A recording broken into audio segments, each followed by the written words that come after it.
Inconsistency. This fallacy occurs when arguments contradict with one another.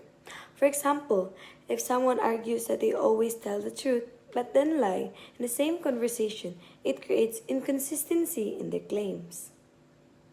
Denying the antecedent. This fallacy takes the form of denying the premises that precedes the conclusion. For instance, if someone argues, if it's raining, then the ground is wet. The ground is not wet, therefore it's not raining. It's denying the antecedent. Affirming the consequent. This fallacy asserts that if the consequent is true, then the antecedent must also be true. For example, if you have a fever, you're sick. You're sick, therefore you have a fever. This incorrectly assumes that sickness always manifests with a fever. Strawman. This fallacy occurs when someone misrepresents or distorts their opponent's argument to make it easier to attack.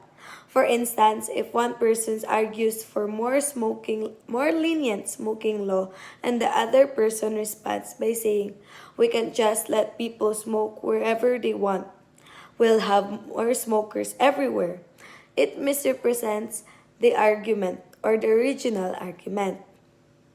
Irrelevant conclusion. This fallacy happens when an argument leads to a conclusion that is unrelated to the original issue.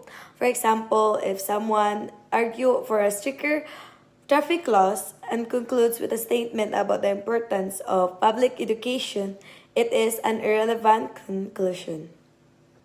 Complex cause. This fallacy occurs when an event's explanation is simplified to one factor when multiple factors contribute to it.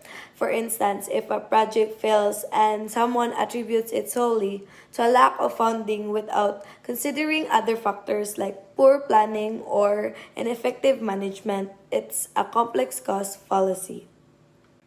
These examples illustrate how logical fallacies can undermine the validity of arguments by introducing errors in reasoning.